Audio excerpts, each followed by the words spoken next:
Ranking new movies released in July from worst to best. Now for the month of July, I really focused on quality over quantity because I cherry picked like a dumbass and only watched the 3 best movies that came out this month. So it'll be a true miracle if I can get this video over the 3-minute mark. I wonder what I could possibly come up with. Up first, we have Happygilmore 2. Yes, everything you were hearing about this movie was true. It's so over the top, there's multiple cameos in every scene, and every single reference you can think of from the first one is in this. Which I know all sounds like a negative, but damn it, if you were gonna make a sequel to Happygilmore, this is how it should be done. Everything with Maxi Golf was so brain rot and I loved it. So it is confirmed, the people that don't like this movie are just a bunch of party poopers. This shit was peak cinema, and I'm a proud 4 out of 5 for Happygilmore 2. Next up, we got Fantastic Four: First Steps. I can't believe we finally got a Fantastic Four movie that was actually kind of fantastic. Like what everyone's been saying, this movie had absolute gorgeous visuals. Literally thought I was watching Interstellar at some points. This movie also doesn't waste our time with the damn origin story we've heard a billion times. And the villains, Silver Surfer and Galactus, were finally not done dirty. If you haven't watched this yet and you like superhero movies, what are you doing? Go watch it. Now before the #1 spot, in order to make this over 3 minutes, we might as well speedrun rank all the leftover June movies that I didn't end up making a video on because I'm a dumbass, and see if I can do it in 1 minute 30 seconds. Jarvis, start the timer. Everything I heard about 28 years later was true. First hour of the movie was a great horror movie, but somehow it led to a Power Rangers fight scene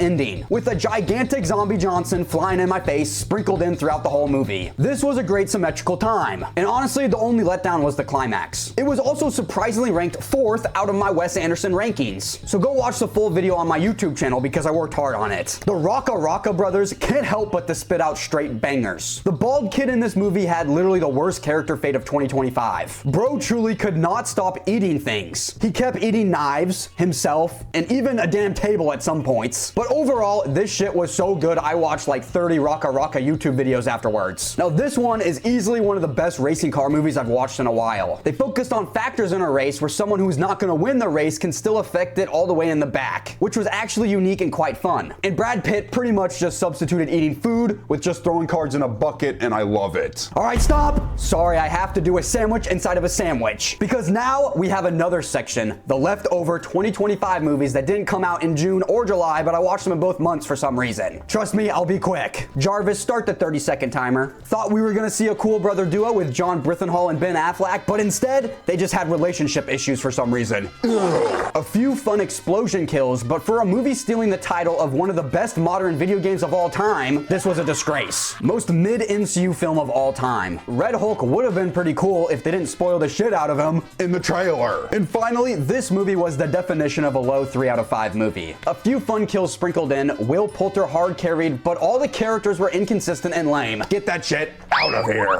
Okay, so now we're back to June. Ballerina was so good, I ranked it in front of John Wick 3 and the original John Wick. This shit was truly peak. There were flamethrower 1v1s, multiple headshots, and people exploding. Again, if you mess with this video, go watch my John Wick ranking video. I go to more depth about Ballerina in there. And finally, the #1 movie of July, Superman 2025. Now, I do think I hyped this up a little too hard in my brain. I said it was a low 4.5 out of 5 straight out of theaters. But now, due to inflation and letting it sit in my brain for a while, it's become a high 4 out of 5. Still, David Cornsweet is my Superman like Robert Pattinson is my Batman. And I know this movie has had extremely mixed reviews, but that does not change the fact that I had a freaking blast at theaters when I saw the terrific Going to Town with the 5 Years Time song playing in the background. And of course, I just love Lex Luthor being a consistent D1 hater. Bro literally just wakes up and his sole purpose of living is just hating on Superman, and I love it. Again, if you have enjoyed my rankings of what I watched in July, please drop a like and follow. And let me know in the comments what movie you liked the most this month. End of discussion.